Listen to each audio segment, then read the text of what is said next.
নমস্কার বন্ধুরা, বাংলা গল্প পাঠের আসরে আপনাদের প্রত্যেককে জানাই আবারও স্বাগত।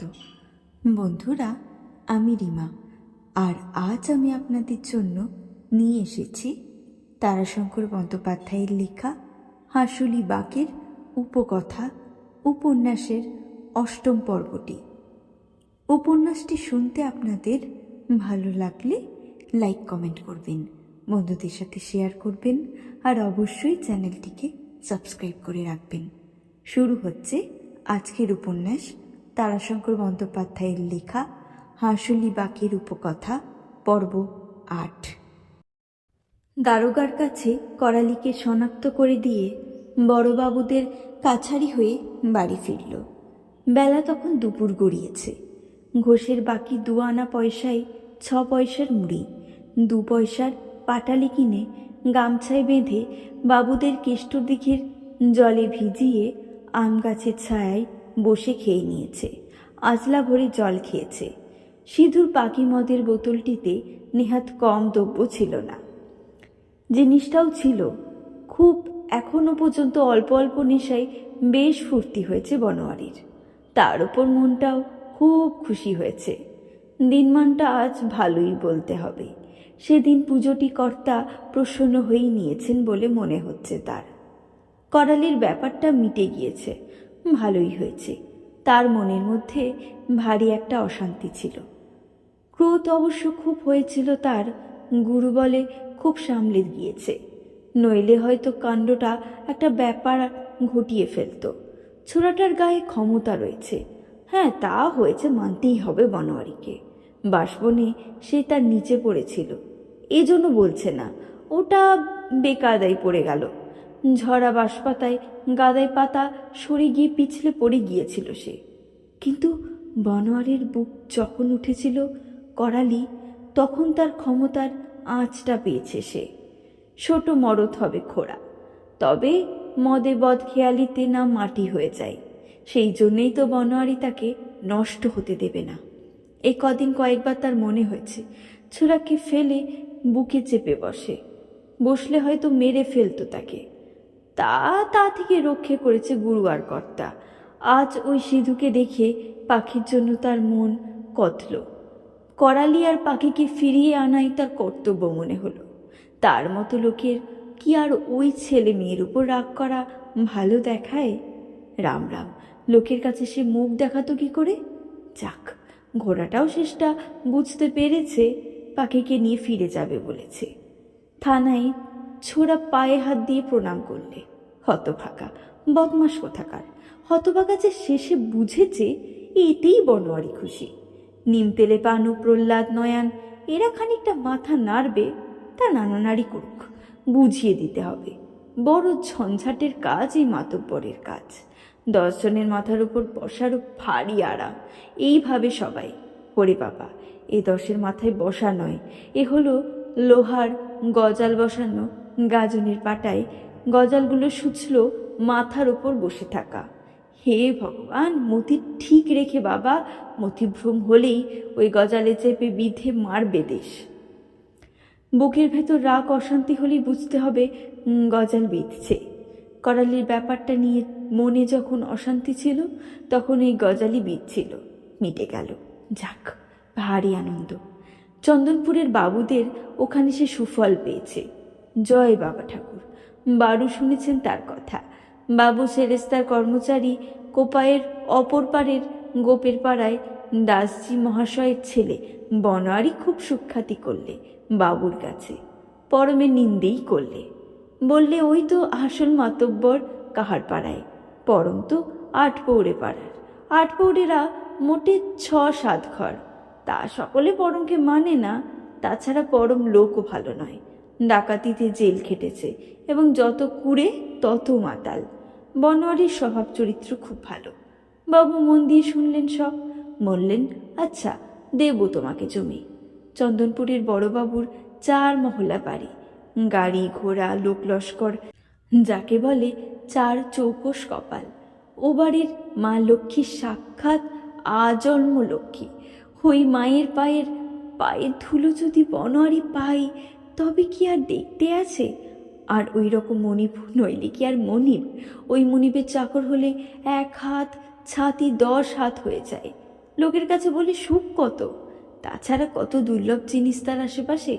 মেলা খেলায় ঝকমকে আলোয় তলায় সারা রাত বসে নয়ন ভরি দেখে যে সুখ, ওই রাজবাড়িতে চাকর হয়ে ঠিক সেই সুখ। বনোয়ারির মন কল্পনায় পুলকিত হয়ে উঠল। হঠাৎ দাঁড়ালো বনোয়ারি। ডাইনে জাঙ্গল, সামনে বাঁশপাতি। বয়ে পূবে মা কোপায়ের পলনের অর্থাৎ পলি পড়া মাঠে রাখাল ছোড়ারা গরু ছাগল ভেড়া কেড়েছে। সকলে দিব্যি নিশ্চিন্ত হয়ে গাছতলায় কড়ি খেলছে। এদিকে ওই একটা আলোর পাশে একটা শেয়াল মুখ বাড়িয়ে দেখা যাচ্ছে।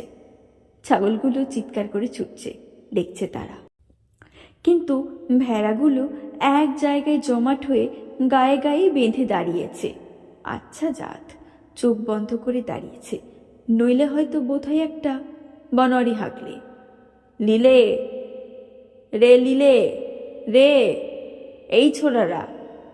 রাখালেরা চকিত হয়ে খেলা ছেড়ে উঠে দাঁড়াতেই শেয়ালটাকে দেখতে পেলে সঙ্গে সঙ্গে তারা হৈ হৈ করে ছুটল, লে লে লে লে। বনোয়ারি ভারী বিরক্ত হলো। বেবকুফের দল, সব একদিকে ছুটল। কাহারদের ছেলে হয়ে ধূর্ত শিয়ালের ফন্দি জানে না হতপাগারা।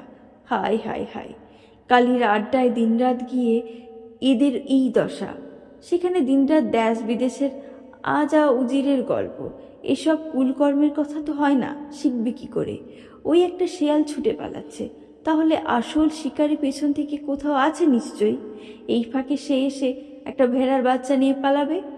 আচ্ছা ধূর্তের জাত!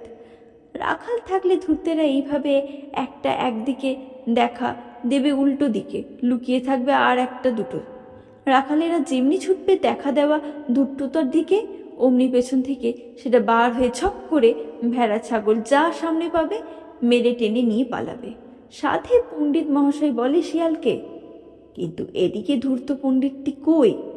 কোথায়? যেখানেই থাক, বনোয়ারি ফেরার পালের দিকে ছুটতে লাগলো। সামনে একটা নালা, প্রচণ্ড এক লাফ দিয়ে সশব্দে পার হলো বনোয়ারি। সঙ্গে সঙ্গে একটা খা করে শব্দ হলো। তারপরই নালার কুলছুপ থেকে সরাত করে বেরিয়ে পালালো একটা শেয়াল। ছুট ছুট ঊর্ধ্বশ্বাসে ছুটছে শেয়ালটা। হরি হরি, পণ্ডিত মহাশয় এইখানেই নালাকে পেছনে রেখে কুলবনে ঝোপে ঝোপে এগিয়ে যাচ্ছিলেন ভেড়াগুলোর দিকে। বনোয়ারির ঠিক হাত 5 দূরে লাফ হয়ে পড়েছে। ঘাড়ে পড়লে ঠিক হতো। ওহো, এখন ছুটছে পণ্ডিত। ধর ধর ধর, ধূর্তকে ধর, পণ্ডিতকে ধর। খুব একচোট হেসে ঘোড়াগুলোকে পণ্ডিতদের ধূর্তবুদ্ধির কৌশল বুঝিয়ে দিয়ে বললে, খবরদার, সবাই মিলে কখনো ছুটতে যাবি না। একজনা থাকবি ছাগল ভেড়ার কাছে, বড় দেখে একজনা থাকবি। তা নইলে পণ্ডিত দাঁত মেলে খ্যাখ্যা করে তেড়ে এসে ছেলে মানুষকে ভয় দেখিয়ে কাজ হাসিল করে পালাবে। তারপর বললে, কয়েকটা আগুন আছে, ট্যাগ থেকে বিড়ি বার করে ধরলে সে ধরিয়ে দিলে। ওই কর্তার থান দেখা যাচ্ছে। প্রণাম করলো বনোয়ারি। বাড়ি ফিরতে গিয়ে গায়ের ধারে এসে মনে পড়ল বড় ভুল হয়ে গিয়েছে। বউ বলেছিল 4 পয়সায় পোস্তদানা আনতে, ভুলে গিয়েছে। জাঙ্গলে পানার মনিবের দোকান থেকে নিয়ে গেলে হতো, কিন্তু না থাক, ধার সে নেবে না। 4 আনা পয়সায় 2 আনা নিজে খেয়েছে, 2 আনা দিয়েছে সিধুকে। এতে তার মন খুশি হয়েছে। সিধুকে পয়সা দিয়েছে, এতে তার মন ভারী খুশি। আহা, দুর্ভাগা মেয়ে। সিধু এখন আস্তাকুড়ির অন্নের সমান। আস্তাকুড়ি যে অন্ন পড়ে থাকে, সে অন্ন আর তুলে নেবার উপায় নেই। কিন্তু সেই অন্নও তো লক্ষ্মী, তার জন্য মন কাঁদে না তো পারে কি করে? এর কয়েকদিন পরেই হাঁসুলিবাকে কাহারপাড়ার বাঁশবাদিতে আবার একবার বাদ্যি বেজে উঠল। এবার বাজল ঢোল, কাশি, সানাই। কুরুতাক কুরুতাক কুড়ুম কুড়ুম বায়ন এসেছিল একদল। ঢোল, কাশি, সানাই। মেয়েরা আবার দিচ্ছে উলু উলু, তারই সঙ্গে ডুলি সাজাচ্ছে কুড়ুর কুড়ুর কুড়ুর, তাক তাক তাক। কাশিতে বাজল কাই কাই কাই। সানাই সুর উঠল, আহা মরি মরি রে মরি। শ্যামের পাশে রায়কিশোরী। বাঁশবাদির বাঁশবনে বনে চঞ্চল হয়ে উঠল পাখির কক। তলায় আদ্যিকালের পচা এবং শুকনো। পাতার মধ্যে থেকে 2-4টে খরগোশ বার হয়ে ছুটে পালালো নদীর ধারের জঙ্গলের দিকে। শিয়ালগুলো এত ভীরু নয়, তার প্রথমটা একবার চঞ্চল হয়ে স্থির হলো। সাহেবডাঙ্গার দিকে বুনো শুয়োরগুলো নিজের আড্ডায় বার কয়েক গো গো করে উঠল। শীতকালের আমেজ এখনো আছে। সাপেরা এখনো মাটির তলায় না খেয়ে 6 মেশে দম নিয়ে আষাঢ় হয়ে ঘুমাচ্ছে। তারা মাথা তুলতে চেষ্টা করলে কিন্তু পারলে না। পাখি ও করালির বিয়ে, কাহারপাড়ায় মাথ লাগলো। তেল হলুদ রং নিয়ে মাতামাতি। করালির সঙ্গে পাখির সানা, অর্থাৎ দ্বিতীয় বিয়ে। নসরাম করালির নসদিদি গাছ কোমর বেঁধে তেল হলুদ মেখে কাপড়ে রং নিয়ে হাহা করে হাসছে আর গাইছে, আমার বিয়ে যেমন তেমন, দাদার বিয়ের আই বেশে, আই ঢাক ঢোক মদ খেসে। প্রচুর মদ বড় বড় হাঁড়ি থেকে বাটি ভরে তুলে ঢেলে দিচ্ছে একজন। সকলে কণ্ঠ পান করছে। করালি দরাজ হাতে খরচ করছে। তার সঙ্গে কাহারপাড়ার কার সঙ্গ, সে হঠাৎ করে তাড়িয়ে নাঙল চষে না। হিমপ্লো হাঁক হেঁকে পালকি বই খায় না। আল কোম্পানিতে চাকরি করে, নগদ রোজগার। সে সেটা দেখিয়ে দিতে চাই, বুঝিয়ে দিতে চাই এই সুযোগে। সে 1.5 টাকা নগদ খরচ করেছে। খাসি কিনেছে, ছোলার ডাল কিনেছে। জ্ঞাতি ভোজনে সে চুনোপুট্টির অম্বলার কাঁচা কলাইয়ের ডাল দিয়ে ভাত দেবে না। পাখিকে শাখা শাড়ি সিঁদুর নোয়া ছাড়াও দেবে অনেক জিনিস, অনেক গয়না। রূপদস্তার নয়, রূপোর গয়না। হাতে 4 গাছা করে 8 গাছা চুড়ি, গলায় দড়িহার, কোমরে এছাড়া 1 প্রস্ত গিলটির গয়না, সুথার, পার্সি মাকড়ি, হাতে বাজু অনন্তবালা। পাড়ার ঝিউরি বউরিরা ধন্য ধন্য করছে করালিকে। ছেলে ছোকরাও বাহবা দিচ্ছে। মনে মনে ঠিক করেছে রেল কোম্পানির ওই আজব কারখানে চাকরি চেষ্টা তারাও এরপর করবে। পরক্ষণই দমে যাচ্ছে। যে মাতব্বর আছে সেও কি মুখে কাউকে হাঁটতে দেবে? করালির মতো বুকের পাটা তাদের নয়। তারা বনোয়ারির মাতব্বরকে অমান্য করে রেল কোম্পানিতে খাটতে যেতে পারবে না। সঙ্গে সঙ্গে মনের সামনে ভেসে ওঠে বনোয়ারির মূর্তি। চোখ বড় করে হাত তুলে বলছে, পিতি পুরুষের বারণ, সাবধান। কিন্তু বনোয়ারি মাতব্বর হয়তো করালিকে এবার কায়দা করলে। তাকে বারবার প্রতিজ্ঞা করিয়ে নিচ্ছে, পঞ্চায়েতের হুকুম অমান্য করা চলবে না। দেবতা গোসাইকে মানতে হবে। অনাচার অধম্য করবে না। পাকা চুলের কথা না শুনে নাই শুনবে, কিন্তু প্রবীণ মুরুরি রূপমান কখনো করবে না। করালি সে প্রতিজ্ঞা করেছে। এই বিয়ের খরচ নিয়েও বনোয়ারি তাকে বলছিল, এত ভালো লয় করালি, যা লয় তা সয় করতে হয়, এত খরচ করতে তুই কোথা পাবি? করালি অন্য সময় হলে বলতো, আজারা মানিক কোথা থেকে পায়, নিশ্চয়ই বলতো এ কথা, এবং মুখ টিপে হেসে ঠোঁট বেঁকিয়ে বলতো কথাটা। কিন্তু এবার সে হাত জোর করে বনোয়ারিকে বললে, হেই কাকা, তোমাকে জোর হাত করে এবার বলছি, এবার কিছু বলো না, বিয়ে আমার পাখির সঙ্গে। বনোয়ারি পরিতুষ্ট হয়ে হেসে বলল, আচ্ছা আচ্ছা। তারপর হঠাৎ গম্ভীর হয়ে করালিকে একটু আড়ালে ডেকে প্রশ্ন করলে, কিন্তু বাবা, একটি কথা বল দেখিনি, এত টাকা তো পেলি কোত্থেকে? কোম্পানি কিছু চুরি চামারি করিস নাই তো? দেখ, ফ্যাসাদ হবে না তো এর পরে? করালি তার গায়ে হাত দিয়ে বললে, এই তোমার গায়ে হাত দিয়ে বলছি, সেসব তুমি ভেবো না, তুমি মায়েরই বলছি। বনোয়ারি চলে গেল বসনের বাড়ির দিকে। করালির কাকা, পাখির মামা সে, পাড়ার মাতব্বর, তার দায়িত্ব কত। করালি হলুদ তেল মেখে স্নান করে তেরি কাটতে বসল। নতুন আয়না চিরুনি কিনেছে। গোলাপি রঙের বুকে ফুল কাটা গেঞ্জি গায়ে দেবে। নতুন একখানা মিহি ধুতি হলুদ রঙে রাঙিয়েছে। সেগুলি নসদিদির সামনে রাখলে পাঠ করে, আর রাখলে একখানা বাহারের থৈল অর্থাৎ তোয়ালে। করালি বলে তৈলে, নুসু বলে থয়লা। কাহার পাড়ার উপকথার বরের সাজসজ্জা করালি কলিযুগ এনেছে। কলিযুগের ছেলে ছোকরা ঝিউরি বাউরিরা এসব দেখে মোহিত হলেও প্রবীণেরা এটা বরদাস্ত করতে পারছে না। তারা সবাই একটু ভুরু কুচকি এড়িয়ে চলছে।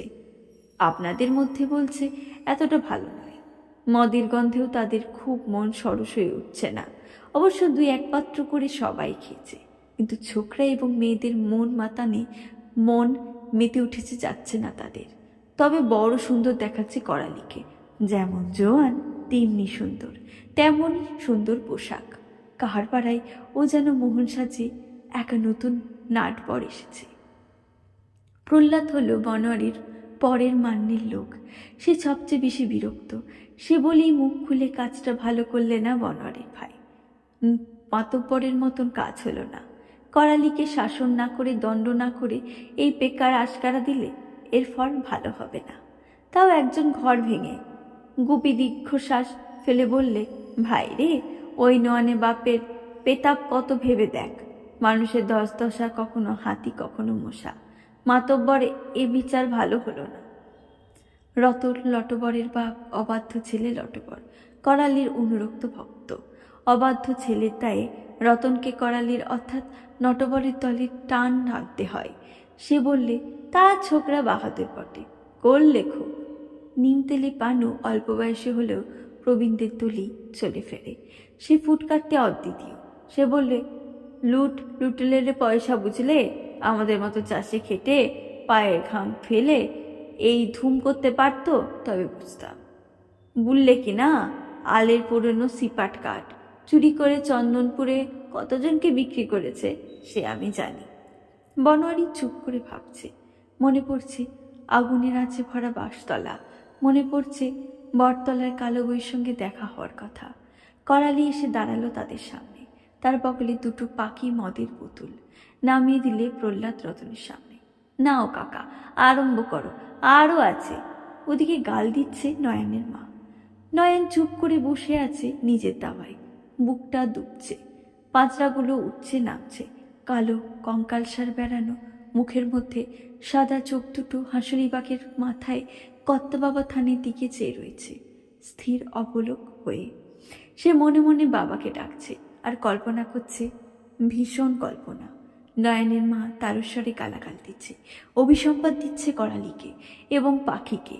কর্তা বাবাকে কালরুদ্রকে ডাকছে বিচার করার জন্য। সমস্ত সমাজের প্রবীণদের উদ্দেশ্যে বনোয়ারির আচরণের প্রতিবাদ করার জন্য বলছে, মঙ্গল নাই, মঙ্গল নাই। এমন মাতব্বর যেখানে মধ্যে মধ্যে তাদের অর্থাৎ ঘর ভাঙাদের পূর্ব গৌরব স্মরণ করেই বিলাপ করছে। বনোয়ারি মাতব্বর, মাতব্বরের এই কি বিচার! এমন মাতব্বর যেখানে সেখানে মঙ্গল নাই। একজনের ঘর ভেঙে দিয়ে আরেকজনের ঘর গড়ার নাম মাতব্বরই। শতব্বর চিরকালই সত্তর ওই কেশ কেঁধেরা ওই ঘর ভাঙাদের বাড়ির। এই বাড়ি ছিল একদিন মাতব্বরের বাড়ি। এই বাড়ির উঠোনে উবু হয়ে বসে লোকের বাপ ঠাকুরের হাঁটুতে পাছায় কড়া পড়েছে। এসব অনাথা ছেলের কালে উড়ে এসে জুড়ে বসল। হালে উঠতে ঘোষবাবুদের দেমাকে বড়কে বড় না মানলে গায়ে মানে না আপনি মোড়ল হয়ে পড়ল। বিধেতে এর বিচার করবেন। নয়ন বসে বসে ওই মাথা নাড়া, গলায় রুদ্রাক্ষ থপথপে পইতে, পরনে গেরুয়া, পায়ে খড়ম কর্তা ঠাকুরকে যেন মনশ্চক্ষে দেখছে। বেলতলায় দাঁড়িয়ে আছেন, একটি কুটিল চোখে তীক্ষ্ণ দৃষ্টিতে চেয়ে আছেন তিনি করালির ঘরের দিকে। পায়ের তলায় পড়ে আছে সে বিরাট চন্দ্রপৌড়া। করালি যাকে মেরে বাহাদুরি নিয়েছে। সে কি মরে? বাবার সাপসে কর্তার বাহন। সে বেঁচে উঠেছে, কলক দিয়ে জিভ নাড়ছে। বাসর ঘরে ওই সাপ ঢুকবে। বসনের বাড়িতেও অনেক মদ, অনেক নেশা, অনেক নাচ, অনেক গান। সুচাঁদ বলে, সিঁদুরের মতো অং লাগবে চোখে, তবে তো বিয়ের নাচন। চারিদিকে ৮ দিন অন্ধসত্ত্বে লেগে থাকবে। সুচাঁদের সে রং চোখে লেগেছে। প্রথমটাই সে কিছুটা মদ্যপান করে বসে দীর্ঘশ্বাস ফেলেছিল। তারপর একটা বাটিতে মদ আর আঁচলে মুড়ি লঙ্কা নিয়ে বাঁশবনের ধারে বসে কেঁদেছে তার মরা বাপের জন্য, মরা জামাই অর্থাৎ পাখির বাপের জন্য। এমন দিনে তারা বেঁচে নাই। মধ্যে মধ্যে চোখ মুছে কান্না বন্ধ করে মুখে মুড়ি চিবিয়ে লঙ্কার ছাল জিভে ঠেকিয়ে মদ খেয়ে নিচ্ছিল। তাকে ডেকে নিয়ে গেল বসন। তখন সুচাঁদ কাঁদছিল মরা জামাইয়ের জন্য। বসন কাঁদলে সে শুধু মৃত স্বামীর জন্য নয়, জাঙ্গলে চৌধুরী বাড়ির ছেলের জন্য কাঁদলে। তিনি যদি আজ বেঁচে থাকতো তাহলে পাখির মুখ অবিকল তার মতো, তেমনি তার মতো গোড়া রং কালো বসনের কোলে ছেলেবেলায় ফর্সা রং পাখিকে যা চমৎকার মানাতো, যেন সবুজ গাঁদা গাছে হলুদ রঙের গাঁদা ফুল ফুটে উঠেছে। এই কথাটি বলতো চৌধুরী বাবুর ছেলে নিজে। তিনি থাকলে আরও কত ধুম করতো বসন। সুচাঁদ উঠে আবার মদ্যপান করে এবার উঠানে বসেই হঠাৎ কাঁদতে লাগলো। মেয়েরা গান করছিল, রঙের গান। কান্না শুনে সকলে স্তব্ধ হয়ে গেল। সুচাঁদ এবার ভয়ঙ্কর নাম ধরে কাঁদছে, বাবার নাম ধরে। ও গো কর্তা বাবা গো, ও গো কর্তা ঠাকুর গো, মতিচ্ছন্ন ধরেছে, সবার মতিচ্ছন্ন ঘটেছে। বাবা, তোমার বাহন মারার পৃথিবীদের হলো না বাবা, তোমার মহিমে তুমি বিচার করো বাবা, তোমার বাহনকে বাঁচাও বাবা। বাবার বাহন ওই চন্দ্রবোরা সাপটি। বসন্ত থরথর করে কেঁপে উঠল, পাখি চমকে উঠল। বনোয়ারি বসন্তের বাড়ি থেকে ফিরে যাবার পথে একটা গাছতলায় থমকে দাঁড়িয়ে শুনছিল নয়নের মায়ের গালিগালাজ। ওই সঙ্গে সুচাঁদের বিলাপ তার কানে যেতেই সে বিস্ফোরিত চোখে ঘুরে দাঁড়ালো। করালির সাপটিকে মেরেছে। এই বিরাট অজগর তার প্রথম অস্তিত্ব জানিয়েছিল ওই বাবার থান থেকে। সে যে বাবার বাহন তাতে তো আর সন্দেহ নাই। সেও থরথর করে কেঁপে উঠল। হে বাবা, হে কর্তা ঠাকুর, হে কাহাদের মা বাপ, মার্জনা করো বাবা, মার্জনা করো। অবোধ মুখ করালিকে মার্জনা করো, বনোয়ারিকে মার্জনা করো। পুজো দেব বাবা, আবার পুজো দেব। সন্ধ্যের আঁধার তখন ঘনিয়ে এসেছে। বাঁশবনের তলায় জমেছে অপদেবতার ছোঁয়া লাগা থমথমে ভর সজনে মুখ আঁধারি। সেই অন্ধকারের মধ্যে চুপি চুপি বনোয়ারি এসে উঠল বাবার থানে। বেল গাছতলায় হাঁটু গেড়ে বসে হাত জোর করে চোখ বুজে মনে মনে বাবাকে প্রার্থনা জানাতে লাগলো। বনোয়ারি একজন অতি সাহসী। কতবার অপদেবতার অস্তিত্ব সেই অনুভব করেছে, কিন্তু ভয় পায় নাই। একবার মনে আছে, সন্ধ্যের পর মাছ নিয়ে আসছিল ওপারের মহিষ্টরীর বিল থেকে। দুপাশে দুজন এলো শেয়ালের রূপ ধরে। ওপাশে ওপাশে ঘুরে ঘুরে কত ফাঁদি তারা পেতেছিল। বনোয়ারি কৌতুক অনুভব করেছিল। কত সন্ধ্যায় বাবার থানে এসে প্রণাম করেছে, রাত দুপুরেও এসেছে, গা কাঁপে নাই। আজ চোখ বুঝতেই মনে হচ্ছে বাবা যদি ক্রুদ্ধ হয়ে থাকেন, করালি মেরেছে বাবার বাহনকে, সেই করালিকে সে ফিরিয়ে এনেছে স্নেহ সমাদর করে। বাবার রুদ্ধ মূর্তি তার মুদিত চোখের সামনে ভেসে ওঠে। সে বিচিত্র চিত্র শীষ দেওয়া চন্দ্রবোরা দেখতে দেখতে ফুলে ফুলে মাথা তুলে উঠতে থাকে। মাথা উঠে তাল গাছের ডগায়, চোখের দৃষ্টিতে ধকধক করে আগুন।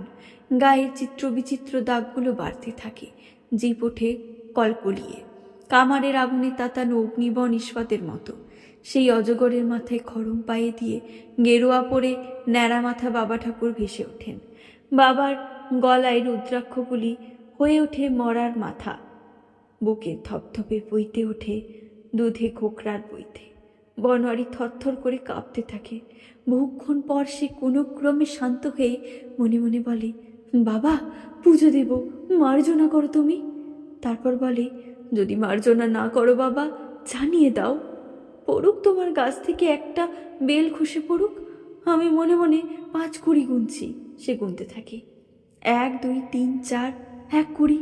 তারপর 1 2 3 4 5 6 7 8, 5 কুড়ি শেষ হলো, বেল পড়ল না। বনোয়ারি এবার উঠল সেখান থেকে। পাড়ায় তখন পরিপূর্ণ মাদন। মুরব্বীরা ভর পেটে পাকি খেয়েছে, টলছে, মেয়েরা নাচছে। আঁধার রাত্রিতেও চারদিকে যেন রক্ত সন্ধ্যার রং লেগে রয়েছে। সুচাঁদের ঊর্ধ্বে অঙ্গে কাপড় নাই, সে নাচছে, কাপড় ধুলোই লুটোচ্ছে। সে নাচবেও। বসন করালি ঠিক করেছে পুজো দেবে। বনোয়ারি খুশি হলো।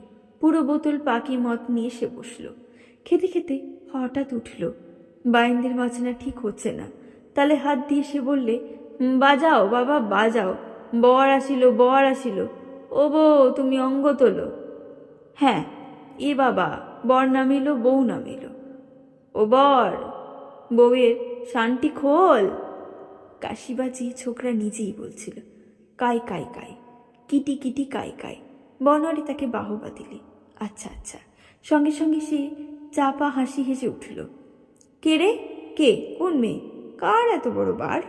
বনোয়ারি ঘোর লাগা চোখ তুলে চাইলে, চোখ তুলেই কিন্তু তার রাগ পড়ে গেল। ওরে বাবারে, তুমি কখন হে? কি ভাগ্যি আমাদের, কি ভাগ্যি! 8 পরে পাড়ার মাতব্বরের গিন্নি কালো বউ, কালো শশী। কালো বইয়ের চোখ যেন কোপাই নদীর দহ, তলাতে যেন কিছু খেলা করছে। ওপরে তার ঝিলিক দেখা যায়, কিন্তু ঠিক কিছু বুঝতে পারা যায় না। কালো বউ তাকাচ্ছে কোন দিকে? বনোয়ারি চারদিক চেয়ে দেখল, চারিদিকে মাথন। শেষ রাত্রে মাথন স্তব্ধ হলো। ভোরবেলা কাহারপাড়ার সেদিন অগাধ ঘুম। বনোয়ারিকে ধীরে জাগিয়ে দিলে। বনোয়ারি উঠে বসল। বটগাছতলায় ঘুম ভাঙল তার। সামনে রোদের চিকচিকে ছটা যেন হাসছে, বনোয়ারিও হাসছে। কালো বউ নাই। তো বন্ধুরা, আপনারা এতক্ষণ ধরে শুনছিলেন তারাশঙ্কর বন্দ্যোপাধ্যায়ের লেখা হাঁসুলি বাঁকের উপকথা উপন্যাসের ৮ম পর্বটি। উপন্যাসটি শুনতে আপনাদের ভালো লাগলে লাইক কমেন্ট করবেন, বন্ধুদের সাথে শেয়ার করবেন, আর অবশ্যই চ্যানেলটিকে সাবস্ক্রাইব করে রাখবেন। আবারও আপনাদের কাছে হাজির হব অন্য কোনো গল্প, কবিতা কিংবা উপন্যাস নিয়ে। ততদিনে ভালো থাকবেন। Thank you.